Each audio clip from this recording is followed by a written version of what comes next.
लेकिन उधर ईरान के मिसाइल हमलों को लेकर के इजराइल में जबरदस्त हड़कंप मचा हुआ है। नेतन्याहू का कोई भी डिफेंस सिस्टम फुल प्रूफ नहीं रहा। ईरान की मिसाइलें इजराइल के हर डिफेंस सिस्टम को चकमा देती जा रही है और ईरान ने ऐलान कर दिया है कि वो अब खामनेई की हत्या का आखिरी बदला लेने जा रहे हैं।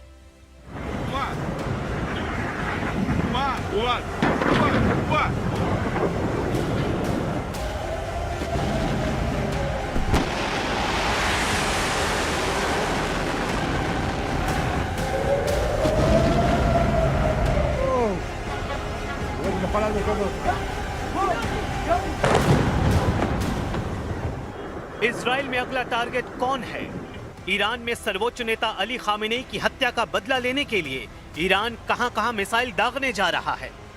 ईरान के टारगेट पर इस वक्त इजराइल की टॉप लीडरशिप है। इजराइल के प्रधानमंत्री बेंजामिन नेतन्याहू, इजराइल के रक्षा मंत्री इजराइल काट्ज, इजराइल के सेना अध्यक्ष इयाल जमीर और इजराइल की खुफिया एजेंसी मोसाद के चीफ डेविड बार्निया। इन 4 लोगों के खून का प्यासा हो चुका है ईरान। ईरान में हमले हो रहे हैं, इजराइल में मिसाइल गिर रही हैं। जहां इजराइल की खुफिया एजेंसी मोसाद ईरान में एक्टिव है, वहीं ईरान के खुफिया हिटमैन इजराइल में टहल रहे हैं। ये बात नेतन्याहू भी बहुत अच्छी तरह जानते हैं और यही वजह है कि इजराइल इस वक्त ईरान का सबसे बड़ा टारगेट बन चुका है।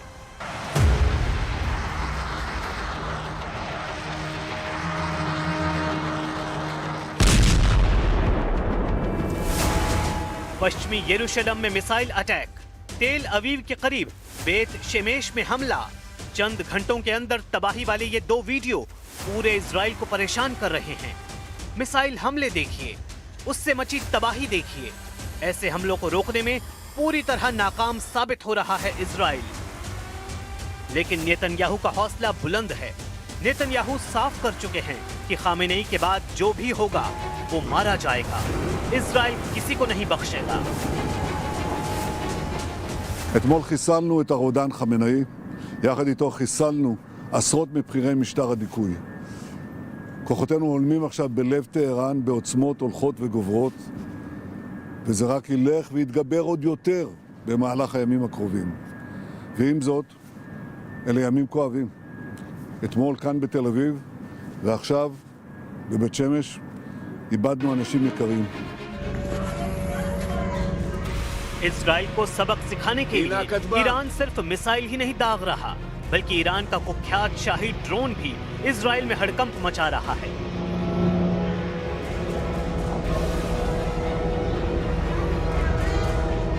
ये वीडियो उत्तरी इजराइल से आया है, जहां ईरान का शाहिद 136 ड्रोन अपनी बदनाम आवाज के साथ तेजी से उड़ रहा है। इजराइल के आसमान में शाहिद ड्रोन के पहुंचने का मतलब है इजराइल का एयर डिफेंस सिस्टम नाकाम साबित हो रहा है। ये ड्रोन 2000 किलोमीटर दूर से उड़कर इजराइल पहुंच गया और इजराइल इसे रोकने में फेल हो गया। ईरान के हमले बता रहे हैं कि उसकी मिसाइल लगातार तैयार है। ईरान पर हर हमले का मुंहतोड़ जवाब दिया जाएगा। इजराइल के शहर ऐसे ही दहलते रहेंगे, चाहे वो तेल अवीव हो, हाइफा हो या फिर कोई भी मिलिट्री अड्डा। ईरान वहां ऐसी तबाही वाले हमले करता रहेगा। ईरान और इजराइल का युद्ध हाइपरसोनिक दौर में पहुंच चुका है। ईरान की हाइपरसोनिक मिसाइलों ने इजराइल में तहलका मचा दिया है। फत्ताह जैसी मिसाइलों का इस्तेमाल तेज हो चुका है और ये इजराइल के लिए बहुत बुरी खबर है। तेल अवीव और हाइफा में हो रहे हमले ईरान की मिसाइल पावर को बार बार साबित कर रहे हैं। नेतन्याहू का मिसाइल डिफेंस या कहें कि ईरान को रोकने वाली सबसे बड़ी फौलादी दीवार अब शीशे में तब्दील हो चुकी है। इस दीवार को ईरान की मिसाइल बार बार चकनाचूर कर रही है। बेत शेमेश में हुए हमले के बाद के हालात देखिए। यहां ऐसी तबाही हुई और इतनी जान गई कि तेल अवीव से लेकर वॉशिंगटन डीसी तक हड़कंप मच गया। यहां पर मिसाइल गिरी तो बंकर तक फटकर तबाह हो गया और वहां मौजूद कई लोग मारे गए। इजराइल को सबसे ज्यादा दहलाने वाली फत्ताह मिसाइल नेतन्याहू के लिए बहुत बड़ी चुनौती बन चुकी है। ईरान की फत्ताह एक हाइपरसोनिक मिसाइल है जिसकी रेंज 1400 से 1500 किलोमीटर बताई जाती है। इस मिसाइल की रफ्तार मैक 15 तक है, यानी ये 18,000 किलोमीटर प्रति घंटे की रफ्तार तक पहुंच सकती है। इजराइल का मिसाइल डिफेंस हाइपरसोनिक हमलों को रोकने में नाकाम साबित हो रहा है, लेकिन नेतन्याहू इस वक्त डिफेंस से ज्यादा ऑफेंस यानी आक्रामक होने पर ध्यान दे रहे हैं। אנחנו במערכה שבה אנחנו מביאים את כל כוחו של צה"ל כפי שלא היה מעולם למערכה הזאת כדי להבטיח את קיומנו ועתידנו. אבל אנחנו מביאים למערכה הזאת גם את סיועה של ארצות הברית, את ידידי נשיא ארצות הברית דונלד טראמפ, את צבא ארצות הברית, ושילוב הכוחות הזה מאפשר לנו לעשות את מה שאני מייחל לעשות כבר 40 שנה. להכות את משטר הטרור שוק על ירך. इजराइल पर हुए हमलों में जिन मिसाइलों ने तबाही मचाई है उनकी लिस्ट देख लीजिए, क्योंकि यही अब तक नेतन्याहू के लिए सबसे बड़ी परेशानी बनी है। इनमें सबसे खतरनाक फत्ताह 1 और खैबर शिकर मिसाइल शामिल हैं। इसमें कद्र और इमाद मिसाइल भी शामिल हैं। फत्ताह हाइपरसोनिक मिसाइल की रेंज 1400 किलोमीटर है। खैबर शिकन मिसाइल की रेंज 1450 किलोमीटर है। कद्र मिसाइल की रेंज 2000 किलोमीटर तक है और इमाद की रेंज 1700 किलोमीटर है।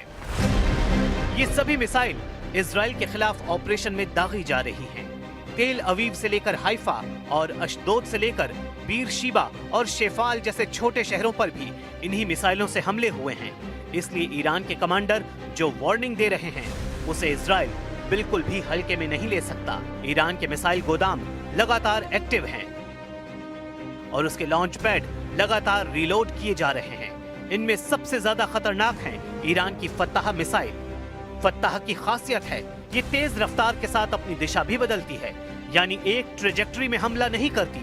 ये पृथ्वी के वायुमंडल के अंदर और बाहर सभी दिशाओं से गुजर सकती है और जब टारगेट पर हमला करती है तो इसकी रफ्तार इतनी ज्यादा होती है कि दुश्मन का इसे देखना भी मुश्किल है। ये बात नेतन्याहू बहुत अच्छी तरह जानते हैं। ऐसे में इजराइल में अगला कहां धमाका होगा, कौन सी मिसाइल कहां गिरेगी, इसे लेकर इजराइल के मिसाइल ट्रैकिंग रेडार सिस्टम काफी प्रेशर में है। इन सबसे खास है अमेरिका का थाड मिसाइल डिफेंस सिस्टम, जो पूरे इजराइल को बचाने के लिए तैनात किया गया है।